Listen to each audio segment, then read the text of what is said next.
Hi everyone, welcome to stocks with Rohit. आज हम ये वीडियो हमारे एक बैकअप चैनल पर अपलोड कर रहे हैं because of some technical reasons. हमारा जो यूट्यूब चैनल है उसे लगभग 3-4 दिन के लिए अभी यूट्यूब ने हॉल्ट दिया हुआ है, उस पर अपलोड करने की परमिशन नहीं है हमें, और इसी रीजन से हम एक बैकअप चैनल पे आज ये वीडियो अपलोड कर रहे हैं। ये जो स्ट्राइक हमको यूट्यूब पे आई थी ये एक हफ्ते में क्लियर हो जाएगी और एक हफ्ते बाद हम वापस से हमारे मेन प्राइमरी चैनल पे वापस से अपलोड करना स्टार्ट कर देंगे। आज हम डिस्कस करेंगे हमारे संडे होमवर्क स्टॉक के बारे में, डॉम्स इंडस्ट्रीज। डॉम्स इंडस्ट्रीज लगभग जब 2600 चल रहा था तब मैंने आपको संडे को बताया था। अब मार्केट में काफी गिरावट है और लेकिन डॉम्स इंडस्ट्री स्टेबल दिख रहा है। आज हम इसके देखेंगे फंडामेंटल्स, टेक्निकल्स को समझेंगे कि कैसे ये बिहेव करता है, साथ साथ में नेक्स्ट 3 इयर्स के कंपनी के क्या एक्सपांशन प्लान्स हैं, क्या माइलस्टोन कंपनी ने सेट किए हुए हैं, क्या एक्विजिशंस किए हुए हैं और इंडस्ट्री में इसकी क्या पोजीशन है। सारी चीजें आज के इस वीडियो में हम डिस्कस करेंगे।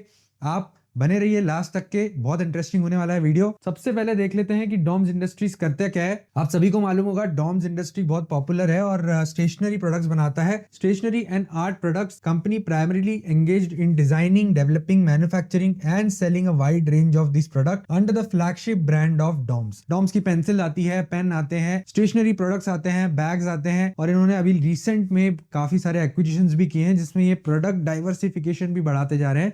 मतलब not only restricted to stationery part but ये पेपर इंडस्ट्री में भी इंक्लूड होते जा रहे हैं, धीरे धीरे अपने प्रोडक्ट को डाइवर्सिफाई कर रहे हैं। तो आज के इस वीडियो में हम यही देखेंगे कि कंपनी फंडामेंटली कैसी दिख रही है और डायरेक्टली आ जाएंगे कंपनी के कुछ नंबर्स पर। लेकिन ये समझना इंपॉर्टेंट है, देखिए यहाँ पे लिखा हुआ है company is the second largest player in the India's branded stationery and art products market. देखिए यहाँ पे अनब्रांडेड प्रोडक्ट्स जो है वो काफी बड़ा मार्केट रखते हैं इंडिया में, और अगर आप यहाँ पे देखोगे तो 29 and 30% market share for its core product in FY23 for pencils and mathematical instrument boxes. इस पर्टिकुलर प्रोडक्ट में कंपनी का 30% और 29% का मार्केट शेयर है, जो कि बहुत बड़ा है, क्योंकि जो अनब्रांडेड प्रोडक्ट है, जो मतलब जो जिसका ब्रांड नहीं है मार्केट में, उन लोगों का यहाँ पर बड़ा शेयर मार्केट में बना हुआ है। उसके बावजूद भी इनका 30% 29% का शेयर अगर मार्केट में आता है, which is a very big market share. अब नंबर्स को देख लेते हैं, नंबर्स हमारे हिसाब से है या नहीं है। एक 15,474 करोड़ की कंपनी है, मतलब मिड कैप रेंज में आती है। स्टॉक पी 72 है, आपको ज्यादा दिखेगा यहाँ पे 37 का इंडस्ट्री पी है, लेकिन प्रॉफिट ग्रोथ काफी अच्छी है, उसकी वजह से पीईजी रेशियो 0.51 का आ रहा है, which is a good one. मतलब कंपनी यहाँ पर अंडर वैल्यूड दिख रही है। आरओसी 26% का है, आरओई 22% का है, दोनों 15% से ऊपर है, कोई इश्यू नहीं है। प्रमोटर होल्डिंग इंटैक्ट है 70.4% पे, ये भी एक पॉजिटिव पॉइंट कंपनी के लिए बना हुआ है। अब यहाँ पे प्रोज एंड कॉन्स में आप एक बार चीज देख लेंगे कि प्रॉफिट ग्रोथ इसकी 41.2% का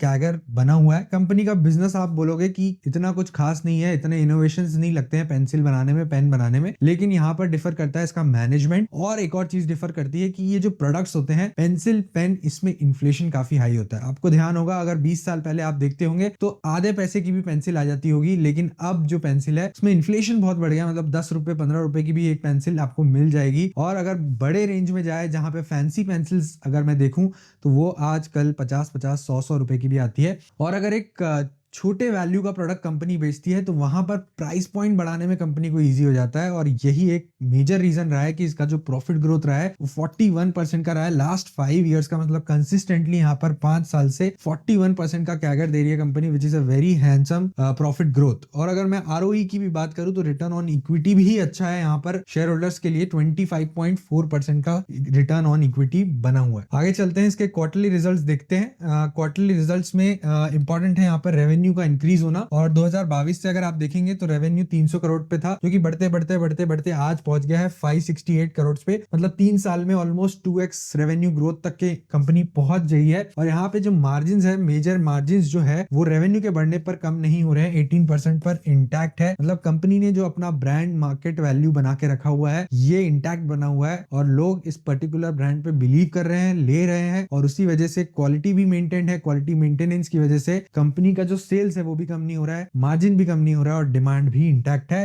कंपनी एक इंटरेस्ट फ्री कंपनी है, ये भी एक पॉजिटिव पॉइंट है कंपनी के लिए। और टैक्स रेट भी यहाँ पर मेंटेन्ड है, मतलब आपको यहाँ पर स्टेबल बिजनेस, एक क्लियर बिजनेस दिखता है कि कंपनी एक स्टेबल बिजनेस कर रही है कंटिन्यूअसली। और धीरे धीरे धीरे धीरे धीरे धीरे आप देखोगे तो इसकी प्रॉफिटेबिलिटी, नेट प्रॉफिट भी बढ़ते जा रहे हैं, प्रॉफिट बिफोर टैक्सेस भी यहाँ पर ग्रेजुअली इंक्रीज हो रहे हैं। और कभी भी कोई बिजनेस ग्रेजुअली इंक्रीज होता है और प्रॉफिटेबिलिटी मेंटेन रहती है, सस्टेन रहती है, डिमांड सस्टेन रहती है, तो वहां पे एक मल्टी बैगर छुपे होने की बिल्कुल संभावना होती है। वैसे ही आपको ईयरली रिजल्ट्स दिखा देता हूं। 2020 में 654 करोड़ का यहाँ पर टर्नओवर था, जो बढ़ते हुए डबल से भी ज्यादा हो गया, ऑलमोस्ट 3x हो गया है 2025, मतलब 5 साल में टर्नओवर 3x होना बहुत बड़ी बात। 12% का मार्जिन था, 12% के मार्जिन से हम 18% के मार्जिन पर पहुंच गए हैं और कंपनी की प्रॉफिटेबिलिटी 38 CR से ऑलमोस्ट पहुंच गई है 214 CR, मतलब यहाँ पे ऑलमोस्ट आपको यहाँ पे 8x जंप प्रॉफिटेबिलिटी में दिख रहा है। और अभी भी अगर आप देखोगे तो यहाँ एक्सपेक्टेशन है कि ये प्रॉफिट बढ़ेगा ही। और उसी रीजन से अगर हम सितंबर के भी रिजल्ट्स देखते हैं तो सितंबर के रिजल्ट्स में 61 CR का यहाँ पर प्रॉफिट आया है। तो अगर मैं यहाँ पे 61 CR का मान के चलूँ तो यहाँ पे आपको लगभग ऑलमोस्ट 240-250 CR का प्रॉफिट इस पर्टिकुलर ईयर में दिख सकता है। और यही इनिशियल आपको ग्रोथ दिखेगी कि कंपनी का जो प्रॉफिटेबिलिटी ग्रोथ है वो अमेजिंग है, कंपनी की सेल्स ग्रोथ अमेजिंग है, लेकिन यहाँ पे प्राइस पॉइंट आप देखोगे तो 14% माइनस दिखा रहा है एक साल में। ये क्यों दिखा रहा है? क्योंकि यहाँ पे majorly mid cap small cap गिरे हैं और ये एक अपॉर्चुनिटी हमारे लिए लेके आता है कि एक साल में कंपनी ने, अब यहाँ पे देखेंगे रिजर्व्स भी बढ़ रहे हैं बैलेंस शीट में, और यहाँ पे आप मैनेजमेंट जो है बोरोइंग्स कम करने के यहाँ पे इंटेंशन में दिख रहा है, जिसकी वजह से एक और पॉजिटिव पॉइंट ये बन जाता है कंपनी के लिए। कंपनी के असेट्स भी कंटिन्यूअसली बढ़ रहे हैं और वही रीजन है कि कंपनी की बैलेंस शीट भी स्ट्रांग हो गई है। इंपॉर्टेंट है कैश फ्लो को देखना। कैश फ्लो में कैश फ्लो फ्रॉम ऑपरेटिंग यहाँ पे पॉजिटिव है कंटिन्यूअसली, जो कि स्टेबल और कैश रिच बिजनेस को इंडिकेट करता है। और वैसे ही आप देखेंगे तो इन्वेस्टिंग से यहाँ पर नेगेटिव कैश फ्लो आ रहा है, मतलब कहीं ना कहीं कैपेसिटी एक्सपांशन पर यहाँ पे कंपनी फोकस्ड है और यहाँ पे एक्विजिशंस भी कर रही है, जिसमें इन्वेस्टमेंट बढ़ाते जा रही है, जिसकी वजह से यहाँ पे रेवेन्यू में आपको इम्पैक्ट दिखते हुए लगेगा। मतलब कंपनी जो पुराने बिजनेसेस करती थी, जो ब्रांड बन चुका है, वैल्यू बन चुकी है, सिर्फ उसी पे फोकस नहीं है। कंपनी क्लियरली यहाँ पे एक्सीड करने जा रही है, अपने जो एक्सपेक्टेशन सेट किए हुए हैं उसको बढ़ाते हुए चल रही है, जिसकी वजह से आपको क्लियर यहाँ पे रेवेन्यू ग्रोथ हर साल की दिख रही है। और यही रीजन है कि DII इसमें बढ़ाते जा रहे हैं अपना स्टेक, और DII होते हैं लॉन्ग टर्म इन्वेस्टर्स, तो यहाँ पे आपको क्लियर स्टेक बढ़ते हुए दिखेगा। कंपनी का जो प्रमोटर होल्डिंग है वो भी काफी हैंडसम है, 70.4 पर है, और FII भी 8.5 करते हैं होल्ड, और DII भी 17.5% होल्ड करते हैं। और सबसे इंपॉर्टेंट यहाँ पे पब्लिक की होल्डिंग काफी कम है, मतलब 3.39% की पब्लिक होल्डिंग केवल और केवल। जहां पब्लिक नहीं होती है वहां पर अपॉर्चुनिटी अगेन छुपी होती है। जैसी पब्लिक की नजर में आएगा वैसे ही यहाँ पर आपको स्टॉक, जहां पे भी आपको पब्लिक होल्डिंग ज्यादा दिखेगी वहां पे आपको स्टॉक नीचे हुए जाते हुए दिखेगा जनरली। अब यहाँ पे देख लेते हैं कंपनी के एक्सपांशन प्लान्स। यहाँ पे एक्सपांशन प्लान्स देखने के पहले एक बार कंपनी के चार्ट जरूर देखेंगे। ये मैंने खोल के रखे हुए हैं कंपनी के डेली चार्ट्स, और डेली चार्ट्स में आपको दिख रहा होगा कि यहाँ पे कंपनी ने अच्छी ग्रोथ दिखाई थी लगभग अप्रैल टू जुलाई में, लेकिन उसके बाद से कंपनी कंसोलिडेट कर रही है और मेजर जो मिड कैप कंपनीज है, स्मॉल कैप कंपनीज है, 50 to 60% कंपनीज डाउनवर्ड ट्रेंड में गई है आफ्टर जुलाई 2025। लेकिन डॉम्स इंडस्ट्रीज में आप एक चीज नोटिस करेंगे कि कंपनी कंसोलिडेट कर रही है एक ही रेंज में, 3000 से लगभग 2300 की रेंज में कंपनी कंटिन्यूअसली यहाँ पे कंसोलिडेट कर रही है, ऊपर नीचे चल रही है। और जितना कंसोलिडेशन होगा उतना बेटर है कंपनी के लिए। और अगर आप देखेंगे तो रिसेंट टाइम में भी यहाँ पर बहुत स्ट्रॉन्ग कंसोलिडेशन कंपनी का बना हुआ है। और ऐसे टम्बलिंग मार्केट में जहां पर आपको प्राइस नीचे आते हुए दिख जा रहा है, नेक्स्ट डे ही एक रैली भी नहीं टिक पा रही है, वहां पे डॉम्स इंडस्ट्री स्टेबल बना हुआ है, अपने सपोर्ट को काफी रिस्पेक्ट करता है। अगर आप देखेंगे तो ये प्रॉपर 2450 के सपोर्ट को कंटिन्यूसली यहाँ पे सपोर्ट लेते हुए आ रहा है, और 1 2 3 कंटिन्यूसली यहाँ पर 2450 के सपोर्ट को लेते हुए आ रहा है। और ये अभी के आपको मार्केट में देखना इंपॉर्टेंट है कि कौन सा स्टॉक अपने सपोर्ट को रिस्पेक्ट कर रहा है और सपोर्ट को नहीं तोड़ रहा है। अब थोड़ा सा जूम इन करूंगा मैं यहाँ पर, तो देखिए यहाँ पे आप देखेंगे तो डॉम्स इंडस्ट्रीज जब मार्केट गिरा तो 2480 के लेवल्स पर आ गया था, और 2480 के लेवल्स को भी यहाँ पर रिस्पेक्ट कर रहा है बहुत बार। 2480 के लेवल्स, 2480, 2450, ये पर्टिकुलर लेवल्स को रिस्पेक्ट करते हुए चल रहा है।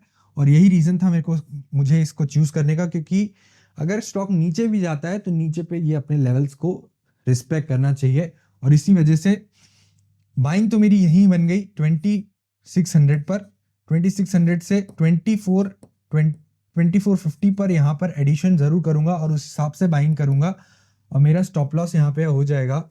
आपको मैं यहाँ पे थोड़ा सा वीकली चार्ट लगा के दिखाता हूँ। ये पर्टिकुलर लेवल मेरा स्टॉप लॉस हो जाएगा 2180। मेरा मंथली चार्ट में जो सीपीआर लाइन बन रही है, सीपीआर लाइन के हिसाब से 2180 इज द लास्ट सपोर्ट, जहां पर स्टॉक को मैं इसके नीचे एग्जिट कर दूंगा। ये बन जाएगा मेरा स्टॉप लॉस। बाइंग किस हिसाब से करता हूं मैं आपको ये बता देता हूं। 2600 मेरा बाइंग प्राइस है, 2180 का आप स्टॉप लॉस लगा रहे हैं तो आपका ये हो गया ऑलमोस्ट 420 रुपीज का स्टॉप लॉस। अब मैंने अगर सोचा है कि सिर्फ 20,000 तक के मैं लॉस ले सकता हूं, तो 20,000 तक के लॉस को मैं डिवाइड करूंगा मेरे स्टॉप लॉस पॉइंट से, मतलब 420 से।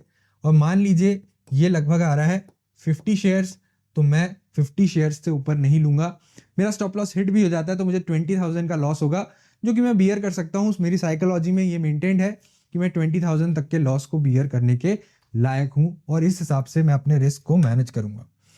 अब यहाँ पे हम देख लेंगे कंपनी के एक्सपांशन प्लान्स। तो अब डिस्कस करेंगे कंपनी के एक्सपांशन प्लान्स को। यहाँ पे मैंने आपके लिए एक राइट अप क्रिएट किया हुआ है जिसमें डॉम्स इंडस्ट्रीज का एक्सपांशन प्लान लिखा हुआ है। ये पर्टिकुलरली इसकी रीसेंट कमेंट्री से आता है कि कंपनी यहाँ पे क्या एक्सपेक्टेड ग्रोथ एक्सपेक्ट कर रही है आने वाले 3 सालों में। और सबसे पहले यहाँ पे डिस्कस कर लेंगे कंपनी की स्ट्रैटेजी क्या है। Is pursuing a multi pronged expansion strategy focused on capacity augmentation, inorganic growth via acquisitions, product diversification and distribution strengthening। मतलब क्लियरली कंपनी की कैपेसिटी एक्सपेंशन का प्लान है। दूसरा, इनऑर्गेनिक ग्रोथ करना चाहता है कंपनी। यहाँ पे खुद की ग्रोथ से हेल्प नहीं लेगा, लेकिन जो दूसरों ने ग्रोथ करके रखी हुई है उसको एक्वायर करके कंपनी यहाँ पे क्लियरली इनऑर्गेनिक ग्रोथ को हासिल करना चाहता है। तीसरा, प्रोडक्ट डाइवर्सिफिकेशन, जो अभी प्रोडक्ट्स बना रहे हैं उससे डाइवर्सिफाई करके एक नया प्रोडक्ट्स में एंट्री लेना, जहां पे मार्जिन इंप्रूवमेंट हो सकते हैं, कंपनी को नए चांसेस मिल सकते हैं अपनी प्रॉफिटेबिलिटी को बढ़ाने के लिए। और डिस्ट्रीब्यूशन नेटवर्क को यहाँ पर स्ट्रेंथन करना, और उसी वजह से कंपनी यहाँ पे ब्लिंकिट, इंस्टामार्ट, मीशो ऐसे पर्टिकुलरली प्लेटफॉर्म्स में यहाँ पे काम कर रही है, जिससे इसकी प्रॉफिट ग्रोथ क्लियरली यहाँ पे बढ़ते जा रही है। और डिस्ट्रीब्यूशन चैनल भी बहुत स्ट्रांग हुआ है। यही एक रीजन रहा है कंपनी की प्रॉफिटेबिलिटी ग्रोथ का जो राज है। यहाँ पे जो एक्सपांशन कर रही है कंपनी, उसमें एक 44 एकड़ अंबरगांव ग्रीनफील्ड प्रोजेक्ट बनाने जा रही है कंपनी, जो कि नेक्स्ट हाफ ईयरली में यहाँ पे स्टार्ट होगा, जिसका रेवेन्यू स्टार्ट हो जाएगा नेक्स्ट ईयर से Q1 से। यहाँ पे वही लिखा हुआ है, first phase of commercialisation of 44 एकड़ projects, position of initial building in Q4 FY26, production Q1 FY27। अब यहाँ पे ये पर्टिकुलर चीजें जो लिखी हुई है, ये पर्टिकुलर चीजें मैंने यहाँ पे आपके लिए समराइज कर दी है। समराइज करके हम एक बार डिस्कस कर लेंगे तो आपके लिए भी ईजी हो जाएगा और मेरे लिए भी यहाँ पे आपको इजी हो जाएगा बताना। 44 एकड़ का अंबरगांव कैपेसिटी एक्सपांशन कर रही है, जिसमें greenfields, pencil first finishing process, then pen highlighters, ये प्रोडक्शन करेगी कंपनी और एक्सपांशन करेगी अपने सिमिलर जो प्रोडक्ट्स बना रही है उसमें ही। Construction on track, first building Q4 FY26 and production Q1 FY27 से चालू हो जाएगा, और ये बन जाएगा कंपनी का core growth enabler. Brownfield expansion, adjacent land भी यहाँ पर खरीद सकती है कंपनी, और एडेसिव पैंस का प्रोडक्शन चालू कर सकती है। ऑनगोइंग है इसका discussion. Ramp up as is and pen to 5 million per day by FY26 end. मतलब कंपनी का ये अभी जो चल रहा है वो 3 to 3.25 मिलियन तक चल रहा है, जो कि 5 मिलियन पर डे तक के कैपेसिटी बढ़ जाएगी। पेंसिल कैपेसिटी बढ़ाने का चल रहा है कंपनी का from 5.5 to 8 million per day. ये हो गया backward process done and finishing Q4 FY26, Q2 FY27 से यहाँ पर आपको रेवेन्यू में दिखने लग जाएगा। और स्कॉलिस्टिक स्टेशनरी बूस्ट को ये करने के लिए कंपनी बैकवर्ड इंटीग्रेशन कर रही है, और जो रॉ मटेरियल्स है वो भी खुद बनाना स्टार्ट कर रही है, जिससे कंपनी के मार्जिन्स इंप्रूव होंगे gradually. Subsidiary Uniclan, diaper, wipe रैम्स, पॉइनर, सुपर ट्रेड्स, पेपर नोटबुक, ये सारी चीजें भी कंपनी बनाना चालू कर रही है, जिसकी वजह से यहाँ पे आपको प्रोडक्ट डाइवर्सिफिकेशन देखने को मिलेगा। क्या क्या बनाना चालू कर रही है? यूनिक्लैन को खरीदा है, जिसमें डाइपर्स, वाइप्स और ये रैम्स बनाना स्टार्ट कर रही है। और पायनियर को खरीदा, जिसमें सुपर ट्रेड्स, पेपर नोटबुक्स बनाना स्टार्ट कर रही है। इससे प्रोडक्ट डाइवर्सिफिकेशन कंपनी का यहाँ पर पॉसिबल दिखता है। अब माइलस्टोन क्या सेट किए हैं वो देख लेंगे, उसके बाद हम इस पर्टिकुलर वीडियो को एंड करेंगे। FY26 में 18 to 20% ग्रोथ लिख रही है, which is very handsome growth. Capex 210 से 225 करोड़ का दिख रहा है, 44 करोड़ का फेज 1 लाइव होने जा रहा है Q1 FY27 में। और EBITDA मार्जिन यहाँ पर 16.5 से 17.5% रहेंगे और पैट मार्जिन 10.5 से 10% तक के रहेंगे। FY27 में pencil, office supply, ramp, Q2 visible growth, full brownfield impact, target 2 to 2.5x asset turns initially on new capex scaling to 3x। मतलब कंपनी का यहाँ पर आपको रेवेन्यू ऑलमोस्ट 2 to 2.5x बढ़ते हुए दिख सकता है। और मीडियम टर्म में अगर कैपेसिटी यूटिलाइजेशन देखें तो 95% तक पहुंच जाएगी। Utilize 50 to 60% before next expansion. Sustained high teens growth via demand, domestic and export and efficiency. Strategic में कंपनी का क्या माइलस्टोन है? Top market share in the new category, example pen 3 to 4% now, aspire double digit market share, GT more than यहाँ पे 75% का मिक्स। The capacity expansion along with ongoing brownfield initiative has been strategically planned to support our growth objectives. Management remains optimistic citing resilient demand and policy tailwind। ये था Doms industries के बारे में एक overview about its fundamental and technical analysis. अगर आपको ये video पसंद आया तो लाइक और सब्सक्राइब कर दीजिए मेरे चैनल को और देखते रहिए स्टॉक्स विद रोहित।